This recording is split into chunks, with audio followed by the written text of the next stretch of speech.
Chapter 8. We Capture a Flag. The next day, I settled into a routine that felt almost normal, if you don't count the fact that I was getting lessons from satyrs, nymphs, and a centaur. Each morning I took ancient Greek from Annabeth, and we talked about the gods and goddesses in the present tense, which was kind of weird. I discovered that Annabeth was right about my dyslexia. Ancient Greek wasn't that hard for me to read. At least no harder than English.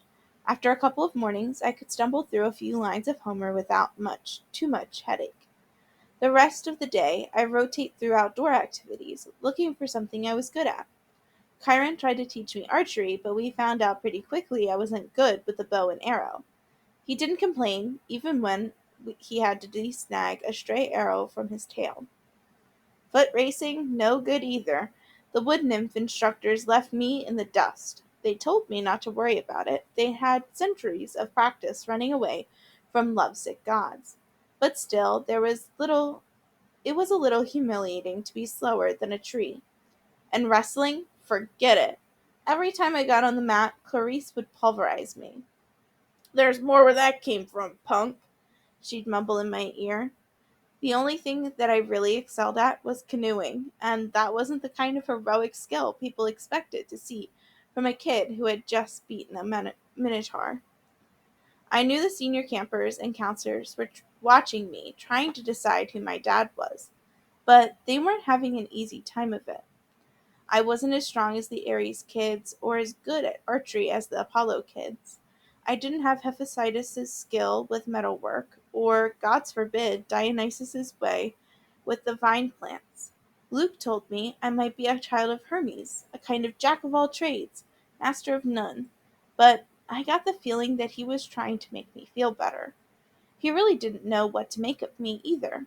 Despite all that, I liked camp. I got used to the morning fog over the beach, the smell of hot strawberry fields in the afternoon, even the weird noises of monsters in the woods at night. I would eat dinner with Cabin 11, scrape part of my meal into the fire, and try to feel some connection to my real dad. Nothing came, just that warm feeling that I had always had, like the memory of his smile. I tried not to think too much about my mom, but I kept wondering if the gods and monsters were real, if all this magical stuff was possible. Surely there was some way to save her, to bring her back. I started to understand Luke's bitterness and how he seemed to resent his father Hermes. So, okay, maybe the gods had important things to do, but couldn't they call once in a while, or thunder or something? Dionysus could make Diet Coke appear out of thin air. Why couldn't my dad, whoever he was, make a phone appear? Thursday afternoon, 3 days after I'd arrived at Camp Half Blood, I had my first sword fighting lesson. Everybody in the cabin, Everybody from Cabin 11 gathered in the big circular arena, where Luke would be our instructor. We started with basic stabbing and slashing, using some straw stuffed dummies and Greek armor. I guess I did okay. At least I understood what I was supposed to do, and my reflexes were good. The problem was I couldn't find a blade that felt right in my hands. Either they were too heavy, or too light, or too long. Luke tried his best to fix me up, but he agreed that none of the practice blades seemed to work for me.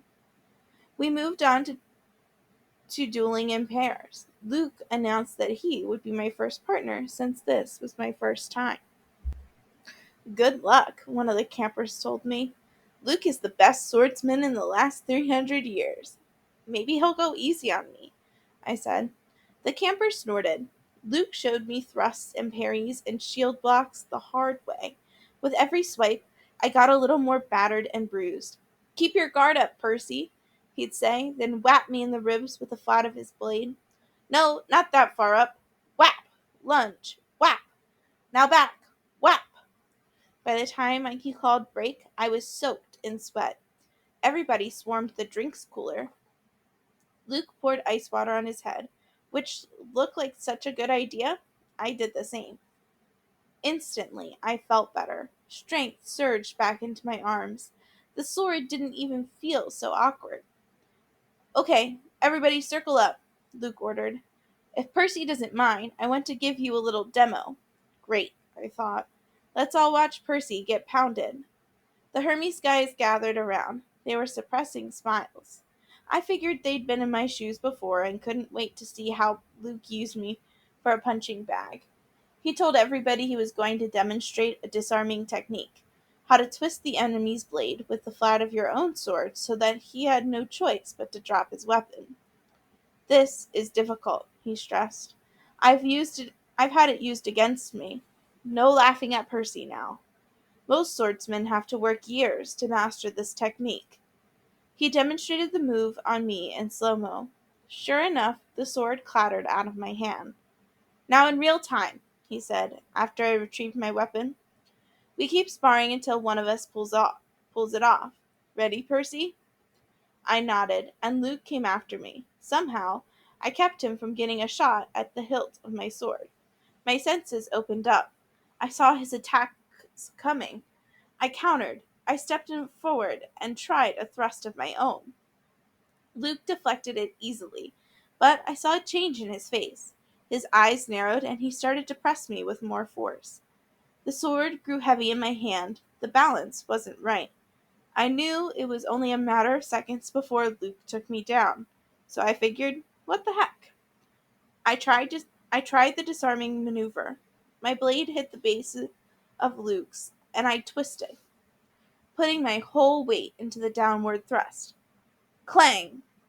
Luke's sword rattled against the stones. The tip of my blade was an inch from his undefended chest. The other campers were silent. I lowered my sword. Sorry. For a moment, Luke was too stunned to speak. Sorry? His scarred face broke into a grin. By the gods, Percy, why are you sorry? Show me that again. I didn't want to. The short burst of manic energy had completely abandoned me. But Luke insisted. This time there was no contest. The moment our swords connected, Luke hit my hilt and sent my weapon skidding across the floor. After a long pause, somebody in the audience said, Beginner's luck? Luke wiped the sweat off his brow. He appraised me with an entirely new interest. Maybe, he said, but I wonder what Percy could do with a balanced sword. Friday afternoon, I was sitting with Grover at the lake, resting from a near-death experience on the climbing wall. Grover had scampered up to the top like a mountain goat, but the lava had almost gotten me. My shirt had smoking holes in it. The hairs had been singed off my forearms. We sat on the pier watching the natives underwater basket weaving, until I got the nerve to ask Grover how his conversation had gone with Mr. D. His face turned a sickly shade of yellow. Fine, he said. Just great. So your career's still on track? He glanced at me nervously. Chiron told you what I want a searcher's license? Well, no.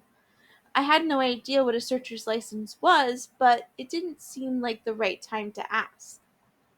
He just said you had big plans, and that you were needed a credit for completing a keeper's assignment.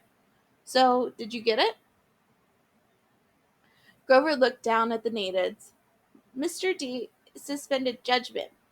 He said I hadn't failed or succeeded with you yet, so our fates were still tied together. If you got a quest and I went along to protect you, and we both came back alive, then maybe he'd consider the job complete. My spirits lifted. Well, that's not so bad, right? Bah! He might as well have transferred me to stable cleaning duty. The chances of you getting a quest. And even if you did, why would you want me along? Of course I'd want you along. Grover stared glumly into the water. Basket weaving. Must be nice to have a useful skill. I tried to reassure him that he had lots of talents, but that just made him look more miserable. We talked about canoeing and swordplay for a while, then debated the pros and cons of the different gods. Finally, I asked him about the 4 empty cabins. Number 8, that silver one, belongs to Artemis, he said. She vowed to be a maiden forever, so of course, no kids. The cabin is, honorary. If she didn't have one, she'd be mad. Yeah, okay. But the other three ones at the end, are those the big three? Grover tensed. We were getting close to a touchy subject. No, one of them, number two, is Hera's, he said. That's another honorary thing. She is the goddess of marriage, so of course she wouldn't go around having affairs with mortals. That's her husband's job. When we say big three, we mean the three powerful brothers, the sons of Kronos, Zeus, Poseidon, and Hades. Right, you know, after the great battle with the Titans, they took over the world from their dad and drew lots to decide what they got. Who got what? Zeus got the sky, I remembered. Poseidon the sea, Hades the underworld. Uh-huh. But Hades doesn't have a cabin here. No, he doesn't have a throne on Olympus either. He sort of does his own thing in the underworld. If he did have a cabin here, Grover shuddered. Well, it wouldn't be pleasant. Let's leave it at that. But Zeus and Poseidon, they both had like a bazillion kids in the myths. Why are their cabins empty? Grover shifted his hoofs uncomfortably. About 60 years ago, after World War II, the Big Three agreed they wouldn't sire any more heroes. Their children were just too powerful. They were affecting the course of human events too much, causing too much carnage. World War II, you know, was basically a fight between the sons of Zeus and Poseidon on one side and the sons of Hades on the other. The winning side, Zeus and Poseidon, made Hades swear an oath with them no more affairs with mortal women. They all swore on the river Styx. Thunder boomed. I said, That's the most serious oath you can make. Grover nodded. And the brothers kept their word? No kids? Grover's face darkened. 17 years ago, Zeus fell off the wagon. There was this TV starlet with a big fluffy 80s hairdo. He just couldn't help himself. When their child was born, a little girl named Thalia, well, the river Styx is serious about promises. Zeus himself got off easy because he's an immortal, but he brought a terrible fate on his daughter. But that isn't fair. It wasn't the little girl's fault. Grover hesitated. Percy, children of the big three have powers greater than the other half-bloods. They have a strong aura, a scent that attracts monsters. When Hades found out about the girl, he wasn't too happy about Zeus breaking his oath. Hades let the worst monsters out of the Tartarus to torment Talia. A satyr was assigned to be her keeper when she was 12, but there was nothing he could do. He tried to escort her here with a couple of other half-bloods she'd befriended. They almost made it. They got all the way to the top of that hill. He pointed across the valley to the pine tree where I fought the Minotaur. All three kindly ones were after them, along with a horde of hellhounds. They were about to be overrun when Talia told her satyr to take the other two half-bloods to safety while she held off the monsters. She was wounded and tired, and she didn't want to live like a hunted animal. The satyr didn't want to leave her, but he couldn't change her mind, and he had to protect the others. So Talia made her final stand alone, at the top of that hill. As she died, Zeus took pity on her. He turned her into that pine tree. Her spirit still helps protect the borders of the valley. That's why this hill is called Half-Blood Hill. I stared at the pine tree in the distance. The story made me feel hollow and guilty, too. A girl my age had sacrificed herself to save her friends. She had faced a whole army of monsters. Next to that, my victory over the Minotaur didn't seem like much. I wondered if I'd act differently if I could have saved my mother. Grover, I said, have heroes really gone on quests to the underworld? Sometimes, he said. Orpheus, Hercules, Houdini, and Have they ever returned somebody from the dead? No, never. Orpheus came close. Percy, you're not seriously thinking. No, I lied. I was just wondering. So, a satyr is always assigned to guard a demigod? Grover studied me warily. I hadn't persuaded him that I'd really dropped the underworld idea. Not always. We go undercover to a lot of schools. We try to sniff out the half-bloods who have the makings of great heroes. If we find one with a very strong aura, like a child of the big three, we alert Chiron. He tries to keep an eye on them, since they could cause huge problems. And you found me. Chiron said you thought I might be something special. Grover looked as if I'd just led him into a trap. I didn't.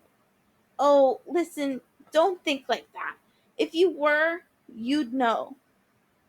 You know, you'd never ever be allowed a quest, and I'd never get my license. You're probably a child of Hermes, or maybe even one of the minor gods like Nemesis, the god of revenge. Don't worry, okay? I got the idea that he was reassuring himself more than me. That night, after dinner, there was a lot more excitement than usual. At last it was time for Capture the Flag. When the plates were cleared away, the conch horn sounded, and we all stood at our tables. Campers yelled and cheered as Annabeth and two of her siblings ran into the pavilion carrying a silk banner that was about 10 feet long, glistening gray, with a painting of a barn owl above an olive tree. From the opposite side of the pavilion, Clarice and her buddies ran in with another banner, of identical size, but gaudy red, painted with a bloody spear and a boar's head. I turned to Luke and yelled over the noise, "Those are the flags?" "Yeah." "Ares and Athena always lead the teams?" "Not always," he said, "but often." "So if another cabin captures one, what do you do? Repaint the flag?" He grinned. "You'll see. First, we have to get one." "Whose side are we on?" He gave me a sly look, as if he knew something I didn't. The scar on his face made him look almost evil in the torchlight. "We've made a temporary alliance with Athena. Tonight, we're going to get the flag from Ares, and you're going to help." The teams were announced. Athena had made alliances with Apollo and Hermes, the two biggest cabins. Apparently, privileges had been traded, shower times, chore schedules, the best slots for activities in order to win support. Ares had aligned themselves with everybody else: Dionysus, Demeter, Aphrodite, and Hephaestus. From what I'd seen, the Dionysus kids were actually good athletes, but there were only two of them. Demeter's kids had an edge with nature skills and outdoor stuff, but they weren't very aggressive. Aphrodite's sons and daughters I wasn't too worried about. They mostly sat out every activity and checked their reflections in the lake and did their hair and gossiped. Hephaestus's kids weren't pretty, and there were only four of them, but they were big and burly from working in the metal shop all day. They might be a problem. That, of course, left Ares' cabin, a dozen of the biggest, ugliest, meanest kids on Long Island, or anywhere else on the planet. Chiron hammered his hoof on the marble. "Heroes," he announced. "You know the rules. The creek is the boundary line. The entire forest is fair game. All magic items are allowed. The banner must be prominently displayed and have no more than two guards. Prisoners may be disarmed, but not be bound or gagged. No killing or maiming is allowed. I will serve as referee and battlefield medic. Arm yourselves." He spread his hand, and the tables were suddenly covered with equipment: helmets, bronze, swords, spears, oxhide shields coated in metal. "Whoa," I said. "We're really supposed to use these?" Luke, Luke looked at me as if I were crazy. Unless you want to get skewered by your friends in cabin 5. Here, Chiron thought these would fit. You're on border patrol. My shield was the size of an NBA blackboard, with a big caduceus in the middle. It weighed about 1,000,000 pounds. I could have snowboarded on it fine, but I hoped nobody seriously expected me to run fast. My helmet, like all the helmets on Athena's side, had a blue horsehair plume on the top. Ares and their allies had red plumes. Annabeth yelled, Annabeth yelled, "Blue team, forward!" We cheered and shook our swords and followed her down the path to the south woods. The red team yelled taunts at us as they headed off to the north. I managed to catch up with Annabeth without tripping over my equipment. Hey, she kept marching. So, what's the plan? I asked. Got any magic items you can loan me? Her hand drifted toward her pocket, as if she were afraid I'd stolen something. Just watch Clarice's spear, she said. You don't want that thing touching you. Otherwise, don't worry. We'll take the banner from Ares. Has Luke given you your job? Border Patrol, whatever that means. It's easy. Stand by the creek, keep the Reds away. Leave the rest to me. Athena always has a plan. She pushed ahead, leaving me in the dust. Okay, I mumbled. Glad you wanted me on your team. It was a warm and sticky night. The woods were dark with fireflies popping in and out of view. Annabeth stationed me next to a little creek that gurgled over some rocks. Then she and the rest of the team scattered into the trees. Standing there alone with my big blue feathered helmet and my huge shield, I felt like an idiot. The bronze sword, like all the swords I'd tried so far, seemed balanced wrong. The leather grip pulled on my hand like a bowling ball.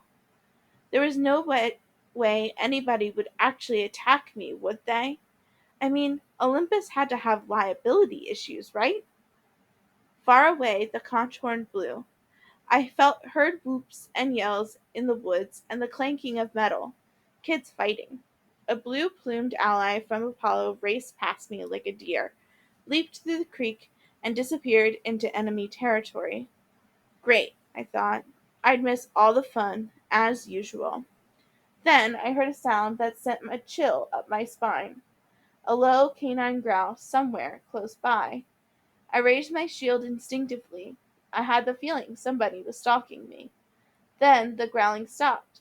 I felt the presence retreating. On the other side of the creek, the underbush exploded. 5 Ares warriors came yelling and screaming out of the dark. Cream the punk! Clarice screamed. Her ugly pig eyes glared through the slits of her helmet. She brandished a 5-foot-long spear, its barbed metal tip flickering with red light. Her siblings had only the standard issue bronze swords. Not that it made me feel any better. They charged across the stream. There was no help in sight. I could run, or I could defend myself against the Ares cabin.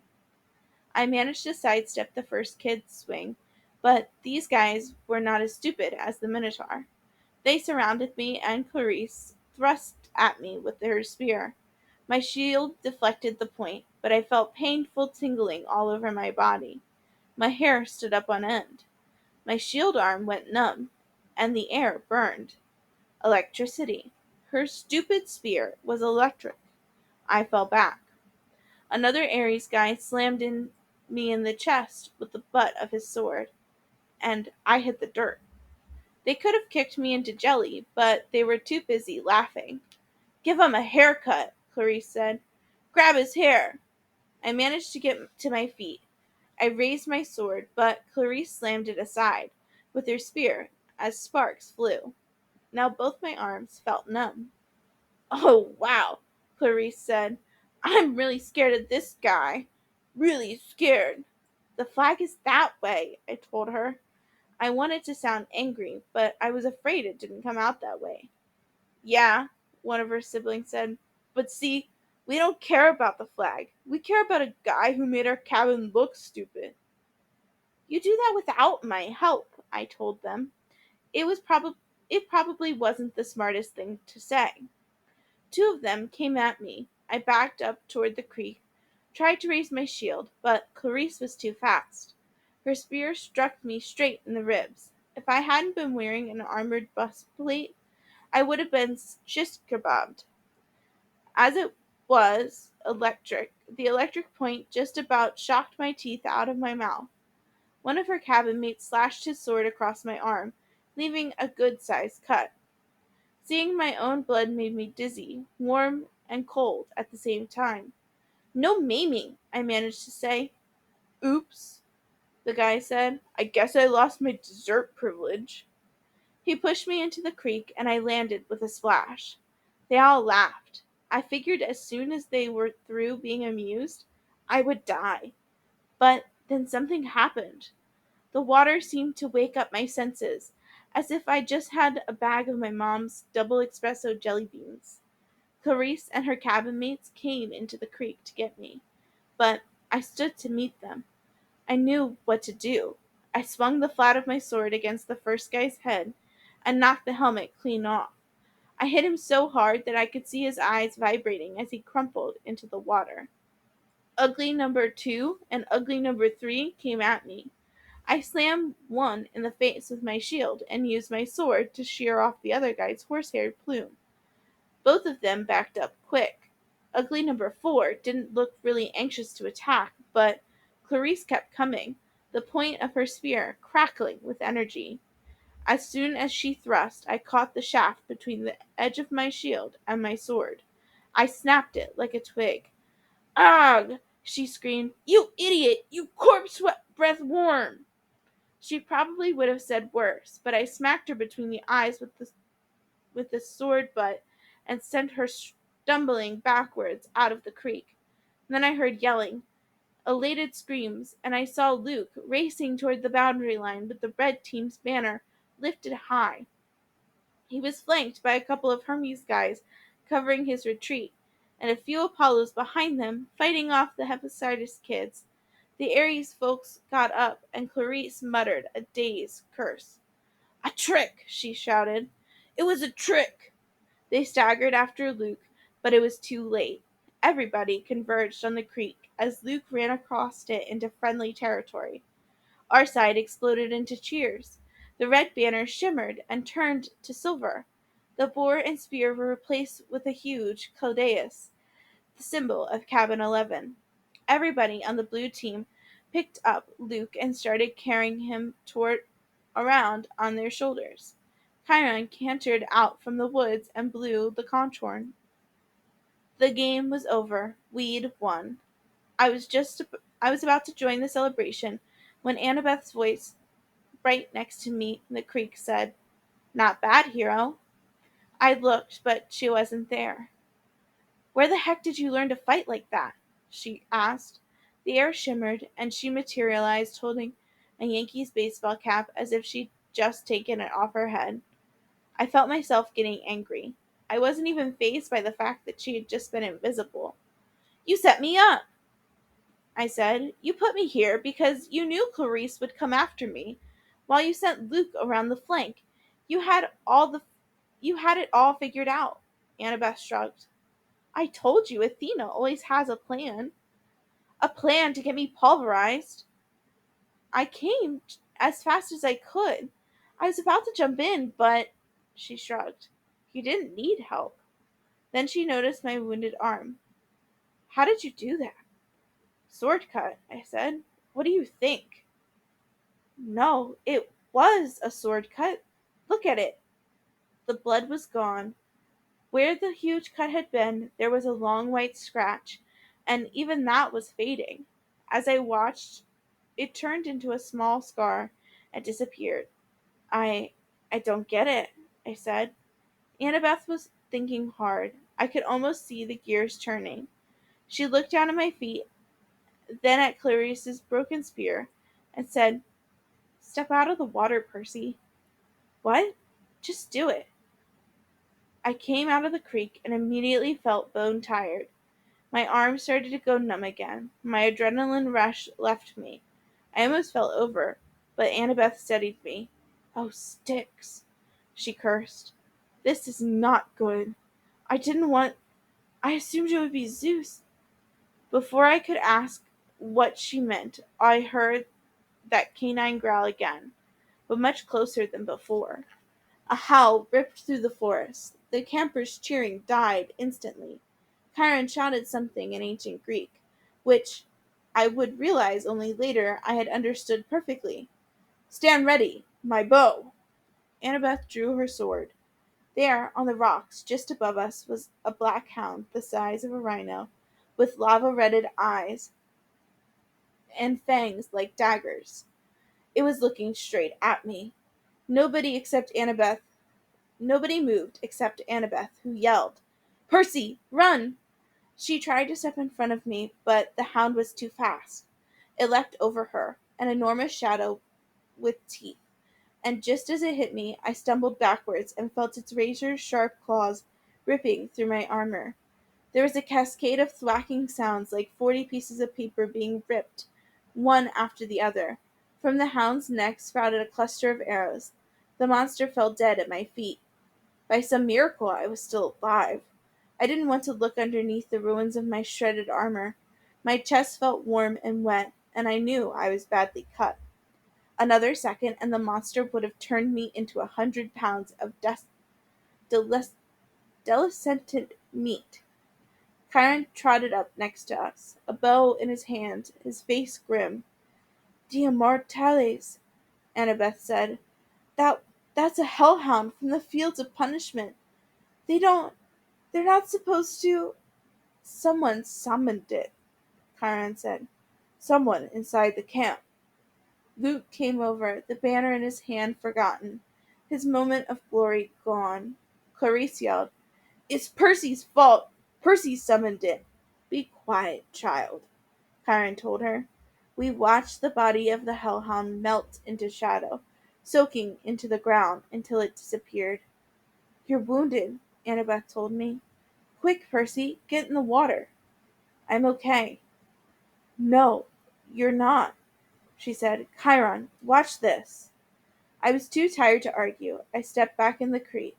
The whole camp gathered around me. Instantly, I felt better. I could feel the cuts on my chest closing up. Some of the campers gasped. "Look, I don't know why," I said, trying to apologize. I'm sorry." But they weren't watching my wounds heal. They were staring at something above my head. "Percy," Annabeth said, pointing. Um, by the time I looked up, the sign was already fading, but I could still make out the hologram of a green light spinning and gleaming. A three-tipped spear, a trident. "Your father," Annabeth murmured. "This is really not good." "It is determined," Chiron announced. All around me, the campers started kneeling. Even the Ares cabin, though they didn't look happy about it. "My father?" I asked, completely bewildered. "Poseidon," said Chiron. "Earthshaker, Stormbringer, father of horses. Hail, Perseus Jackson, son of the sea god."